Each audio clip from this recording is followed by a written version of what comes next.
The personal connection. The personal connection. The personal connection. The Personal Connection Podcast, the show where we explore the importance of the personal connection and how this translates into business. Discussing the topic with leading professionals to help you unlock the reach your company can have. The Personal Connection Podcast, brought to you by Emotive. One chance to interrupt, make it count. Imagery that instantly connects.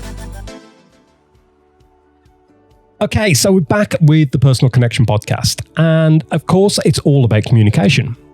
Now, last episode, I had Cheryl Turner talking all about social media and the power of social media. And then I came across someone that I was just drawn to straight away. Shelley is all about communicating on a much deeper level. She's award-winning, so she knows her stuff. And she's all about helping business owners communicate their message to their perfect audience. And as soon as I started looking at things and we spoke briefly on the phone, I was like, I've got to get you on this podcast because there's so much value there for you to share. And so, Shelley, welcome to The Personal Connection. And let's see where the hell this conversation is going to lead us and what amazing nuggets people are going to leave this conversation with. Thanks, Stuart. That's an entrance and a half, that, isn't it? Well, I mean, what you do essentially is create copy that speaks to people and will get found by search engines. Yeah, essentially, yeah. But there's so much more to it than that, isn't there? Yeah, I mean, just a little bit. But that's all everything's about, is trying to get someone's attention, get them to stop, get them to look at what you're doing and why you do it. But how did you get started in doing that for people? You know, oh, blimey! Who knew that was even a job? A few years ago. Well, exactly. I think I fell into it. I think that's probably the best way of saying it. I love words. I've always loved words since I could hold a crayon. I know we spoke about it, so I'm also an author as well as a copywriter.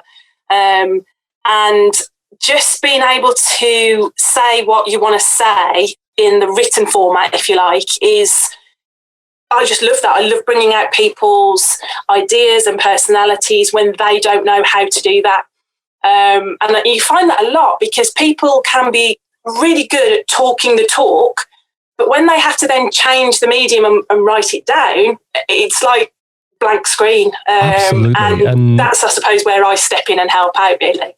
It's interesting you say that because, of course, everyone is different. You know, everyone who's listening to this podcast now, there'll be people who are, visual learners, people who are, those who learn by touch, those who learn by reading and everything. And it's the same with our skill set with when we're creating stuff, isn't it? It's absolutely. Not everyone can do everything. And that's where... No. If you got me to stand up in front of 200 people, I'd fall apart at the seams. But tell me to write something down, not a problem. And I wouldn't mind if 1,000 people were reading it. It's a totally different, my comfort zone, that is words, whereas somebody would excel on the stage. Yeah, absolutely. And it's being honest with yourself, I think, is the biggest thing. Yeah. And realizing that you can't do everything and you're not great at everything. So do what you're good at and what you're passionate about. I think that is the biggest thing. And talking to you, as you say, your passion for words is just everywhere. So tell us about what you do with how things would work with a business. So say I know obviously you do a hell of a lot of work with female business owners and helping women really stand out in their business. But let's start, I'll put on a wig, it's fine. It's all good. Honorary female. I look great in a dress, don't worry. What would you be looking at bringing for me to connect to my audience? How would you work with things? The first thing I want to know is about your client. So who is it that you are dealing with? Who's your end client and why do they like you? I'd want to know about you. What's your personality? What are your quirks? What are your isms, if you like? So you'll use words that if someone heard them, they'd know, oh, that's Stuart, definitely. Okay. So it's things like that you don't probably realise your clients love about you. Because they're just you, they're who you are, they're so deeply ingrained, but your clients have clicked. They've seen that, they like the way you talk, the funny quirkisms you have and things like that. So I kind of have to dig down and find those and then use them in your copy or your blog posts and things like that, so that people, when they're reading it, they know instantly that, oh, that's Stuart. Yeah, I know exactly that. Yeah, that's who it is. I love that, because that's what it's about. It's, if you do things correctly, you are your brand. And every touch point your clients have, whether it's an informal post on social media, whether it's a formal video, whether it's a blog post you've written, whether it's an article that you've shoved on LinkedIn, or if it's the considered and concise text on your website, everything needs to have a uniform voice, because that's what people are going to connect with. And I love the fact that you're saying, even picking up on the random words and things, but that's so damn powerful. And that's what's going to work, isn't it? Yeah, of course it is. I think people, when they're not comfortable with writing, they automatically go for what they feel is professional. Mm-hmm. So they think they should be writing these words, these phrases, these themes, you know, the buzzwords of the moment, you know, but no, you need to be you. One of my favourite words is fabulous. So if you go on any of my sites, you'll see that everything in the world is fabulous, but everyone knows that that's what I use. So, you know, I've got another client who everything's super. Okay. And I can see her saying it as I'm writing the post for her. So yeah, it's those isms that really, really bring a piece of content to life. I think that's quite an interesting point you've made there, because I would automatically, I'm quite happy showing my personality everywhere. You know, people love me or hate me. It's cool, because I want them. I want people to get me, and that's what it's about. Yeah, that's where my strengths are. It's in being real and being authentic. But when I'm writing, I quite often think I need to drop some of that, and I need to be a bit more correct. Maybe I'm going completely wrong here, and I should be going more the Shelley route and just letting go and being me all the time. That's I really think if you're applying for a job, perhaps maybe drop a few of the swear words. I haven't applied for a job for years, mate. I'm unemployable. There's no doubt about it. But yeah, that's really interesting. So it's still right the way that you'd speak and the way that people would communicate with you. Yeah, there is a way. I mean, there is a knack to it, because obviously the way you speak, even if you're reading dialogue in a novel, it's not quite as you would say it. There's obviously been edited and changed and have you. So, but the element is still there of communicating as if that person, that client, is stood in front of you, even though they're just reading a Facebook post or a LinkedIn article or a blog post. You want to bring them into your space and for them to feel that massive connection, because people buy from people. You know, you know this is what your entire podcast is about. And it's really important that you can connect on that human level. And words is a really powerful way of doing that. Love that. And it's so right. But I mean, I'm thinking of something else that you didn't list there, but it's so damn powerful. Emails. Yes. You know, when you're first speaking to someone, throw some character in there, because there's nothing more dry and boring than a standard email. So have a bit of fun with it instead. It's something I don't do enough. But when I do, the difference is crazy, because people just pick up on it straight away. And it's... There are a lot of time management tools, if you like. So a few people say to me, I should have templates for the kind of emails I send out an awful lot. And I do get an awful lot of messages from people who want to write books, for example. But that isn't a generic answer, because they're different people, they're different styles of writing, different genres and all the rest of it. And that's the same for business as well. So I don't think templates work. I mean, they might do if obviously you're sending out, you've got an overdue invoice. That's a different type of email altogether. But, you know, something that you'd send out fairly regularly, maybe an introduction email, for example, or what you do in your business. I think personally that can be tailored around that ideal client as well as yourself. Because even though you might do the same product or service, every single one of your clients is unique in their own way, and they've come to you for a specific reason. You've kind of got to work out which part of you they've connected with. You know, is it the humour? Is it the emojis? Is it the little kiss at the end of the emails? Is it, you've just got to find that little niche that you can then chat back to them and just start to build that relationship, because that's what it's all about. You don't just want them for that one piece of work. You want them for the long haul. You want them to keep coming back. You want them to refer. And it's not a sprint, it's a marathon. Totally. And it's all about how you treat people, isn't it? And if you're making that effort to be personal, be individual, and be considered, I guess, about them, then they'll notice that. And even if it's not at the forefront of their mind, that will have planted a massive seed that, wow, Shelley actually cares about me because she's written a proper email back to me. And they might not even be a client at that point or even heading towards being a client, but you never know what that's going to lead to and where it's going to lead to. Treat everyone with absolute respect, the way that you want to be treated. Totally. We've all heard that phrase, but it's so damned important to do, isn't it? It is, and especially more so at the moment, I think, because we're all so out of touch with that human connection that words are even more important than ever, because that seems to be the only way we can communicate. So it's I love using words in lots and lots of different ways, but that authenticity has to be there. You have to show your personality. Totally. But I mean, you've mentioned a couple of things, and I think it's important to make sure we look at it from the other side as well. So we're talking about the person, the brand, that driving force behind the business, the one that someone's buying. But it's also really important, I always think, to remember that everything that you do needs to be about the person who's reading it or the person who's seeing it. It's not about me, it's about them. And it's, you've always got to put yourself back in that mindset, haven't you? That's 100%. That one person feel like they're the only person in the world and that you're perfect for them, or you're the total wrong person for them, so they go elsewhere. I think that's as much of a thing. It's that honesty point. It's really connected. You've got to be authentic in who you are so that they know that they can connect with you. But the next thing they want to know, so first of all, they've kind of, read your copy or they've seen your blog post and they're like, oh yeah, Stuart's my kind of woman. I was going to say them, you know what I mean? You've seen those photos from last year, haven't you? That's what it is. So they kind of look at you then, right, I like your personality. What can you do for me? That's the next thing. That's the next thing they want to know. They click with you, but if you can't help them, then there's absolutely no point continuing reading what you're writing or getting to know you, because it's all about the client, always. Totally. But as well as, let's think about another point that's really, I think, really damned important when you're writing and things.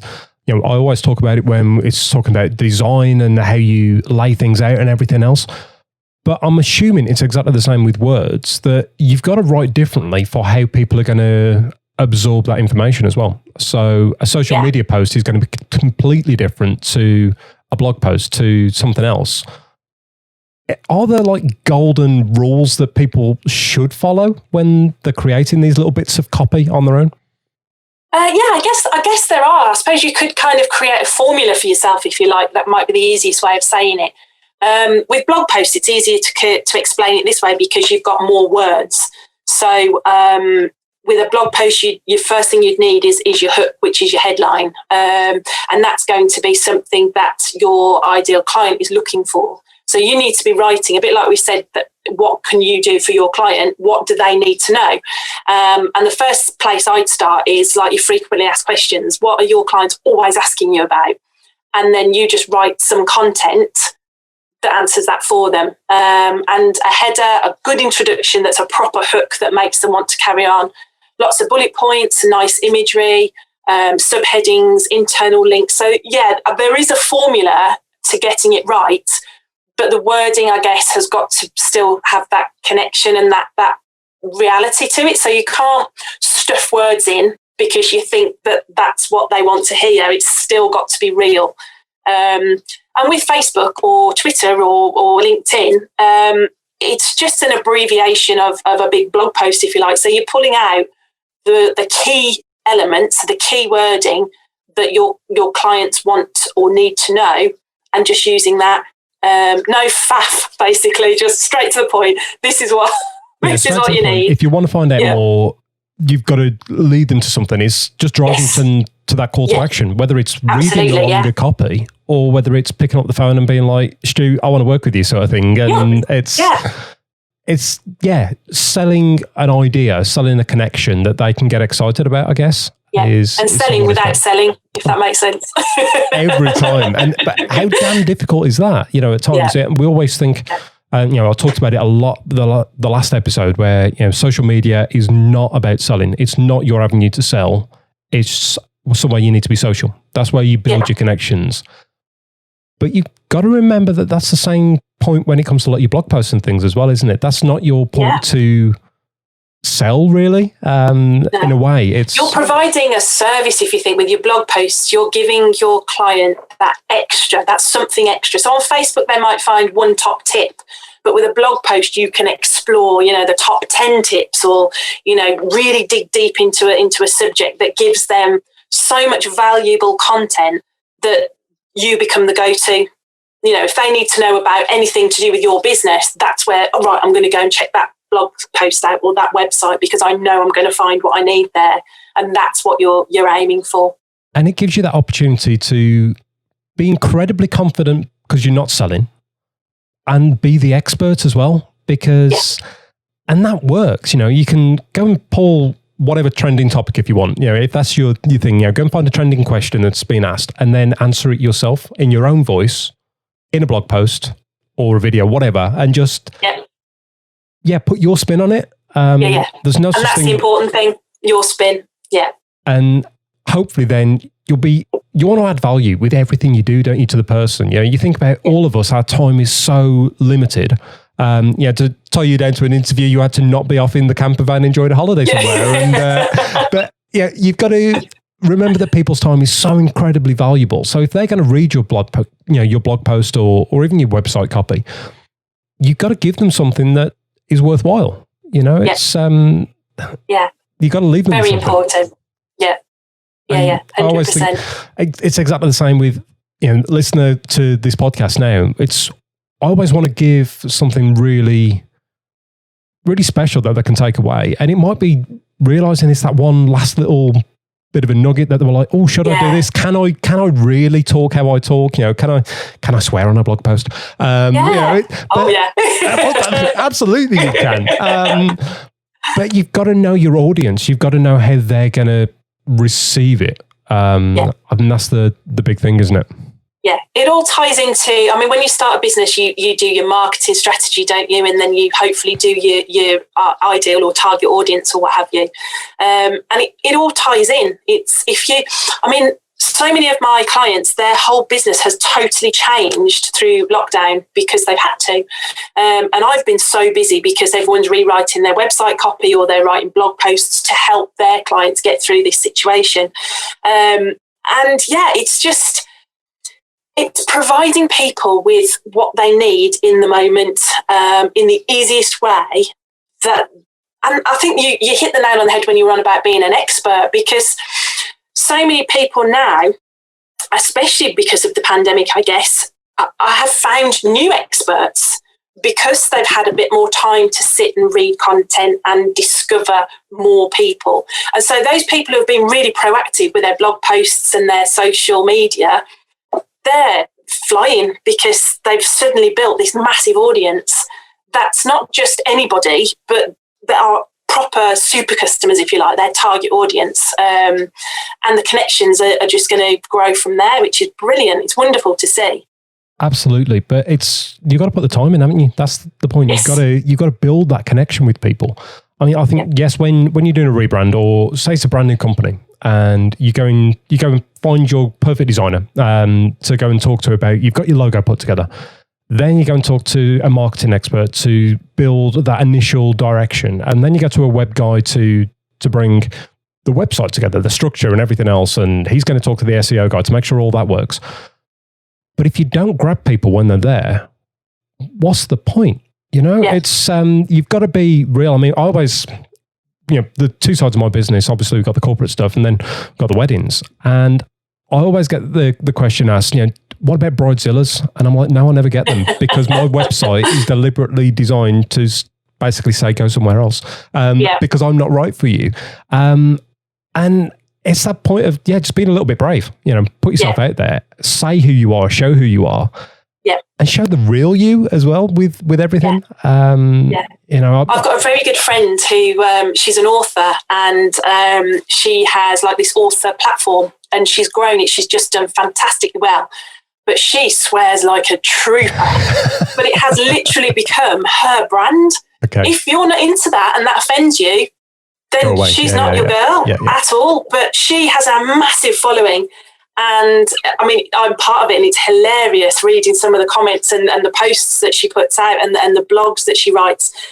But she gets the engagement because she's connected with other sweary people, and I love that. I think that is properly being authentic. Yeah, it's finding your tribe, isn't it? Finding your niche, or finding where you sit on the menu. Essentially, they're all choosing so many different ways, and I don't know. Maybe it's something with the sort of people that I'm attracted to as well. It's that honesty, because looking at past guests I've had on the personal connection, you got Lucy with a Y, who is the sweariest person I know, and it was a miracle we got through the whole episode without having to bleep anything. But it's real, and she stands out because of it. And I'm like, you know what? Fair play. It's having a serious pair of cojones to stand out there and be like, you know what? I'm me. I'm me for a reason. If you love it, sweet. If not, not a problem, and it's, sometimes being that bold can give you that way of standing out. One of the first book I published, actually, it was a non-fiction book, and in the blurb it actually said, I'm just a single mum with back fat and grey hair. And the amount of people who have commented and connected and related. That is awesome, mate. It reminds me straight away of, I don't know her name, but she's on social media. Everyone's seen the videos at points where she takes the mick out of supermodels. Oh, Celeste, is it? Yeah. That's it, Straight. She's wonderful. But she's ace because she's made almost a channel and a brand out of just being a clown, and just being honest and authentic. And real. God, but it's great. And it just speaks to people. I think women especially, they need that, because there is so much in the newspapers, the magazines and what have you, shiny, happy people. And we can't help but compare ourselves sometimes. I think that is a female flaw, perhaps. I can't speak for the male population, I'm afraid, but I know that as a woman, I definitely do it. So to be honest, real, and yourself is more important than ever. Absolutely. And I think everything's developing with businesses, and you see more and more female entrepreneurs out there totally shaking up the market, which is amazing. I don't get to go to female networking events. As I say, I'm banned. It's terrible. But I'll sneak you in. But is there something different for women? Is there a different spin that they can put on things? And is it just that case of letting the veil down and just being brave and ballsy about things? Is that what it needs? I think it is, actually. True, I think the authenticity definitely counts. And again, it's interesting because one of my clients, her ideal client is male executives. So that's been really interesting for me, especially writing blog posts, for example, that are aimed at a male audience, if you like. So I guess the language I use is ever so slightly different. I don't want to say fluffy, because that's not the right word.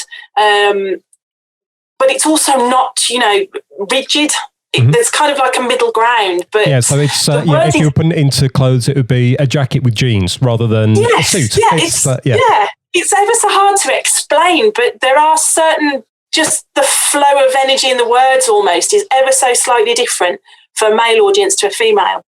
That's really interesting. And I mean, I work with so many different types of businesses and different people as well. And especially if I'm doing like personal branding work, to get that comfort point is the first point. And then get that connection coming out in the imagery. And it doesn't matter, male, female, young, old, whatever. Everyone has got insecurities. And it's just that accepting it, I think, and then guiding people past it. That's my biggest part of the job. It's not actually taking the photos. Pressing the button's the easy part. Literally anyone can do it.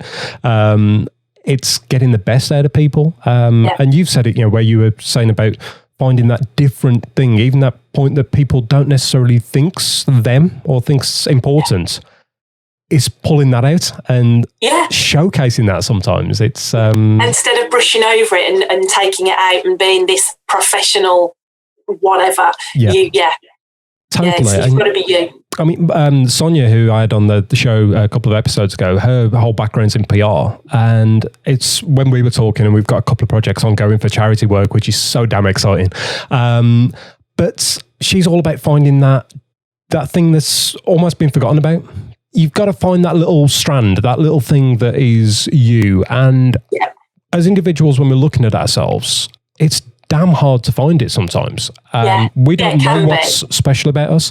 And I'm shooting wildly in the dark here, and I may get shot down in flames for this one. But I guess the whole like personal and self-judgment thing is actually a bigger thing in ways with female entrepreneurs and female leaders because of that, expecting that extra judgment, because that's society. It's crap, but that is society, you know? Yeah, I think, and you do see a lot of that in the Women in Business networking groups that I'm a big part of.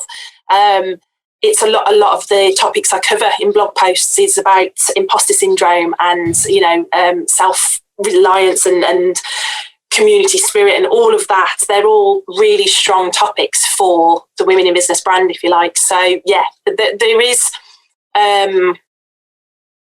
a need for empowerment. There's a need to be lifted, and not just your clients either, in amongst the community. You know, women should lift women. There is one of my mentors. She's wonderful at saying it's all about collaboration, not competition, and I love that because Absolutely. That's exactly right. And yeah, you can bring that through into your writing, into your copy and it comes through, you know, that honesty comes through in what you're saying and how you're being. And being able to lift other people is just an amazing thing. I think that's why I love writing self-help and personal development, because I kind of pour out what I'm thinking and how all my training and that kind of stuff. But it's when you get the messages back that it's helped somebody or it's inspired or motivated. I think that's, from your words, that's amazing, really. Anyone can stand on a stage and do the whole Tony Robbins thing and get everyone cheering and clapping and all the rest of it. But to do it using words is, you know, you're just that one step connection away, aren't you, from face to face? So you've got to be able to get that, nail that down. So, but yeah, women in business, they need to be encouraged, definitely, and nurtured, and yeah, just lifted. Absolutely. And then champion each other as well. That's the big thing, isn't it? I'm all for championing everyone, because I work on the whole fact that if you give out positive energy and you carry that and you lift others and carry others, then the rest of the world will carry you, you know, and that's sort of how it should be in business. I think there has been more of a shift towards that. You know, there's a lot more positivity going around. But yeah, in business, especially small businesses, we've got to work harder than ever to carry each other and get us through this crazy ass year that we're in. Oh my God, yeah. So before we get onto that, let's go to the other side of things then for you, because you mentioned it a little bit there. So you're an author as well as being a blog writer and a copywriter sort of thing. So word nerd. Word nerd through and through. I love it. So you've mentioned there, obviously you've got, you know, the self-help, you know, type of books and that side of things, but I know also you've got the novel side of things as well. Yeah. Which, as well as putting different hats on for every type of work, what's led you down to produce in those, you know, two distinct arenas? That's, oh blimey, the book writing has been a dream forever. I think I wrote my first book when I was 8 years old, you know, and in my notebooks I used to scribble all sorts of stories, and I've just always wanted to be an author, whatever that meant, you know, as I kind of grew up. And the idea was always to write novels. But then and this is how I got into blogging actually, it was the end of 2012, I used to run a holistic spa for ladies. And I was always telling them, you should be doing this, you should be doing that, and then not actually doing it myself, thinking, okay, I really should be walking the walk here. So they all knew how much I loved writing, and I thought, right, okay, I'm going to set myself 52 New Year's resolutions. I'm going to do one every single week, and I'm going to show them that they can do whatever they put their mind to. But the end goal really has to be about my writing. So hence I started the blog. And that blog is still going strong, and that's what I've won awards for. And because I did this particular blog, it was weekly episodes. So I was writing what I was doing. I was doing the highs, I was doing the lows. So when I failed, it was just as important to tell people about that as well as the high points. And it just exploded. I mean, I had messages from all over the globe, people, well, women especially, who were, this is really motivating. I want to have a go at this. I want to do something like this. This is great.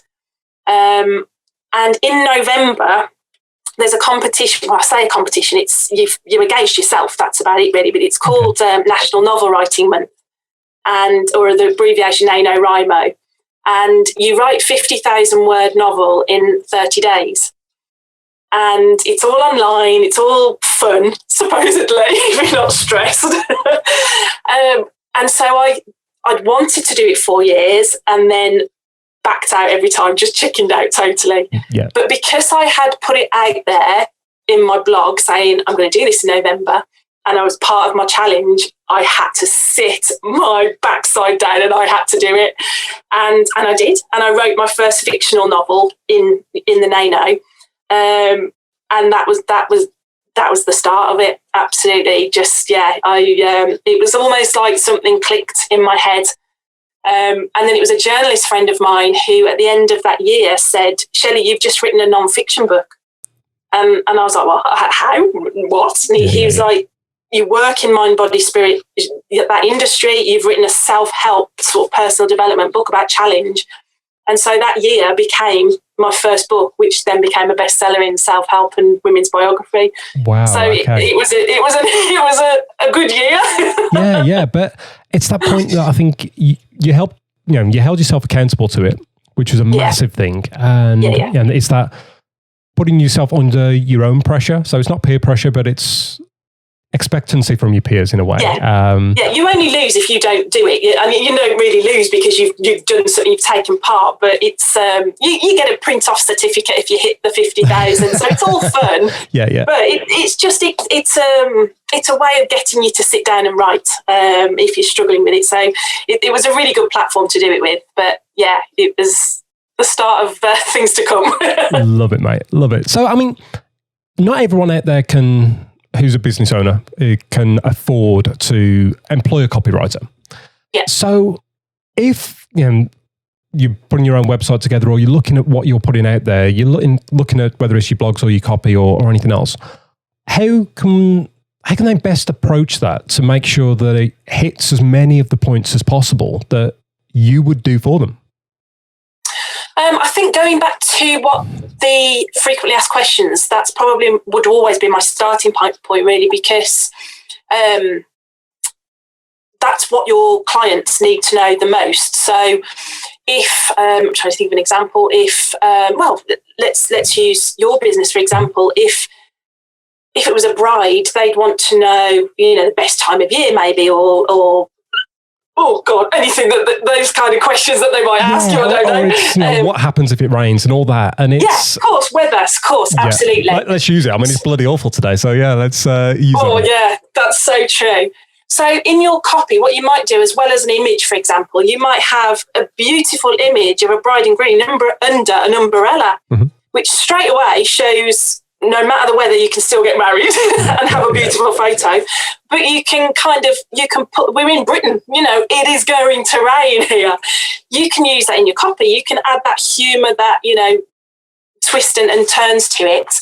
Your keywords are going to be what your clients would be searching for. So when you're putting together copy, either for your website or for your blog posts, again, it's using words that people will be putting into Google. Getting married in the rain is going to bring up, exactly, what happens if it's raining on my wedding day. And then hopefully you'll pop up because you've answered that question, you've given them a solution, and then you become the go-to expert in the rainy wedding photography market. Yeah, exactly. But I mean, going off on that with raining, I'll never forget. I had a couple of years ago, and they were really starting to get worried. It was a late October wedding, and Danny looked at me and said, "So, what happens if it rains?" And I was like, "You get wet." And then I just carried on. And I didn't know at the time I'd had such a profound effect on them because I was just so blunt and just blasé about it. I was like, well, you get wet, you know. But they booked me because of that, because it was that confidence of, well, yeah, it's probably going to rain, but whatever, you know, just get on with it. And it was really interesting to realise that it's just that confidence and just being honest and just being like, you know what? But, you know, I did follow it up by showing them photos of, you know, wet weddings and indoor portraits and everything else. But yeah, it's just be yourself with your answer sometimes. There's no such thing as a wrong answer. If no, there isn't. No. It might not be right for, you know, Lady A, but it will be perfect for the next person who comes past you. Yeah. And that's who you're trying to attract. And I think that's what you've got to think about, who it is that you want to work with. You mentioned like the bridezillas. If you want somebody who is expecting it to be sunshine and Tweety birds, then you're not going to be attracting that because that's not what you're putting out there. But you don't want that. Yeah, exactly. And that's the point. And I think it's a tough thing, especially when you're new to business, to say no to people. Oh, yeah. But saying no is the most powerful thing in business. Knowing that whether you're not right or it's not right or they should be somewhere else. That's where they're going to get a better service. Yeah. It's incredible. It's everybody fits with somebody. I think that's what we fear by saying no, that's it. We're pushing away potential work and business and what have you. But somebody else is just around the corner who is the absolute right fit for you. And it is a hard thing to be able to sort of stand up and say, actually, no, I'm not right for you, but I can recommend someone, you know, and send them on their way and know that it will be okay. Totally. But always, if you can, do that and connect them with someone that's perfect. And connect them with someone that's going to be right for them. I'll do it with photography, wedding photography. I'll do it with commercial photography, videography. If what they're asking for isn't me, I will always speak to someone and then pass them over because I'll be like, no, I'd rather them leave with a great experience, even if I didn't help them, because I've helped them in a more important way, you know. And it's just remembering that people matter and you stand out then. Yeah, I do the same with copy. There are certain copywriters who are a lot more professional than I'll ever be. And there are clients who match them perfectly. Yeah. I'm me. I'm a Yorkshire Lass, but who lives in Birmingham with a Brummie accent. And, you know, I am a single mom with back fat and grey hair. So, you know, this is what you're getting. And that suits certain clients. But there are going to be some who need that little level of professionalism that I don't want to be that person, so they need to go somewhere else, and I can find that for them. Love it. And I think that's the way you best serve your actual clients and also serve those who aren't your right clients as well. You know, it's it's a long road, so you've got to be comfortable, haven't you? Yeah, 100%. So I guess the other thing, and this is a plug for you now, because of course, you know, not everyone can go into employing someone to do the copy for them. But they can employ someone to sit down and give them direction and find where they could be going and almost give them that template, that pro forma, that excitement to move forward with. And of course, that's something that is sitting there right at the top of your services list, mate. It is, yes, yeah, it is. I love helping people. It's one of those, and I suppose that goes back to never wanting to say no. I can't say no to people. So it was finding services that fit for everybody that I deal with. So a lot of the clients are executive level. That's brilliant. Some of them are just starting out. They might, like exactly as you say, they might not have the funds to outsource for their blog posts and their content.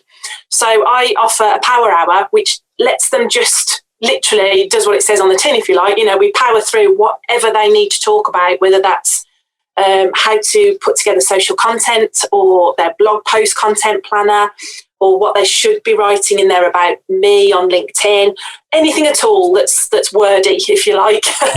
Then it just gives them a sounding board to talk through anything that they might worry about. Because when you're faced with a blank page or a blank screen and you don't know what to say, it can be really unnerving. For me, it's the opposite. Give me a blank page and a blank screen and a title or something, and I'm off and running. I love that. Okay, yeah. But I do know and I do understand that terrifies the hell out of most people. And it's giving them those pointers sometimes. And I guess it's that sort of thing where they could dip back into that sort of service as well, and can take them so far, and then it's like, okay, I need a refresh. I need the next direction, and I guess that's something that could work quite nicely. And also then they learn from doing it themselves. That's a big point. I've got a mate of mine in Scotland, and she works a lot with small businesses, both in the photography community and also rural businesses. And she's a web designer now. She's a photographer as well, but does web. But what she does is very much empower them to build their own websites and build all the content and all the copy. And they learn through the process of having a website built for them. It's that done with you in a way sort of service. And it's that holding the hand, giving them that confidence can be incredibly powerful because of what they end up with at the end. And there's a sense of achievement, isn't there, when you've worked it out for yourself, and that back to that empowerment again. It's a wonderful thing to be able. I self-taught with my blogging and everything. I just totally everything I learned just through winging and prayer and I've built that up, I guess. And I suppose most of the people who come onto my power hours are, I want to start blogging. I don't know where to begin. What the hell should I write about? And they're the kind of questions that I started out with, so I can answer them from, well, this is what I did, and it worked for me. Let's pick apart what your business is, what your clients want, and let's see what we can put together for you. And I love doing that. Love it. Absolutely love it, because you're helping people, aren't you? And it's so incredibly rewarding. I don't get to do it a huge amount because normally people come into me needing images. I provide images, pass them on their way. But I always try and give them direction with how they can use them and what they can do with them and everything else, especially if they haven't already got someone who's doing their social media in the background. It's like, okay, let's give you some direction, give you some pointers of how you can essentially get value from what we've done as well.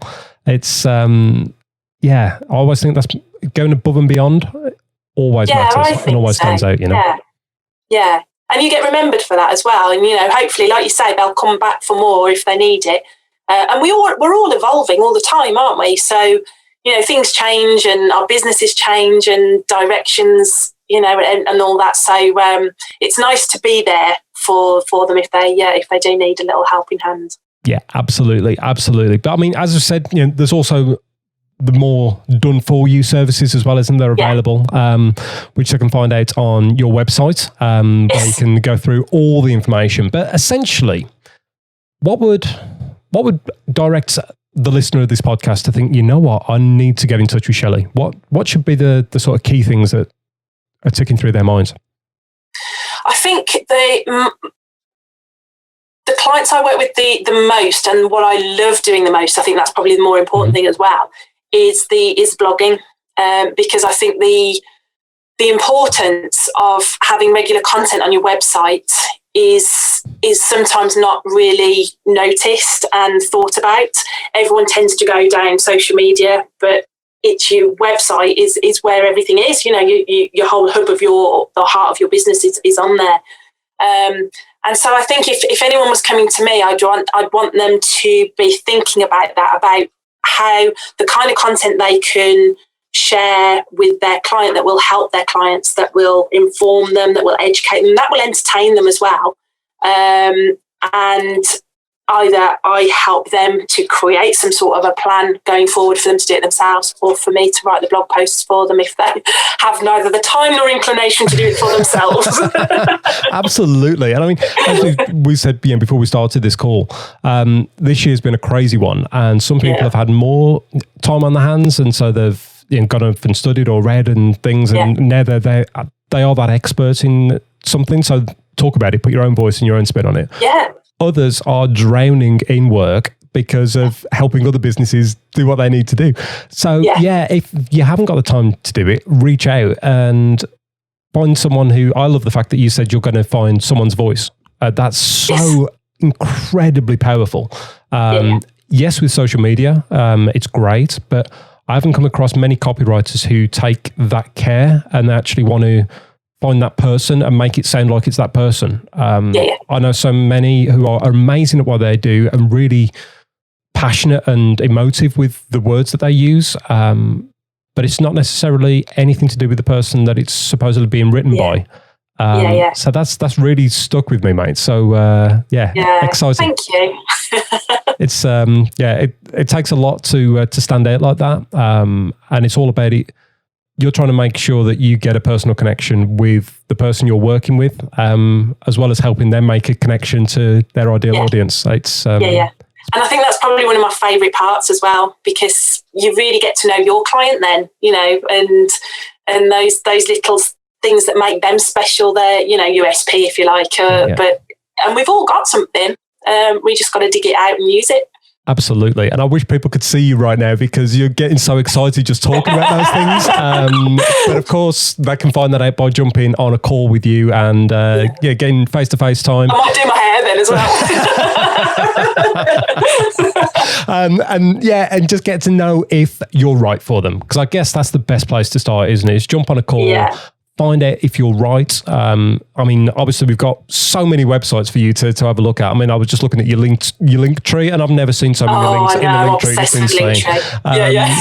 It's I will put that link in the show notes so people can find out all about you. But where is the best place to find Shelley and see if you could be right for the listener to work with?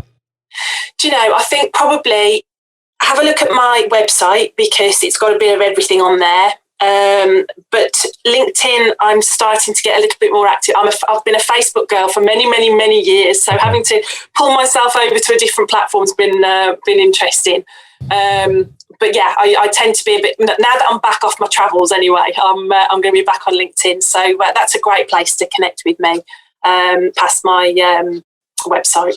Brilliant. And the website is Shelley Wilson Writing Mentor? It is, .com. That's me. Brilliant. Superb, mate. Well, honestly, I'm so excited about the potential that you could leave people with, and how you can empower them as well. That's the biggest thing for me.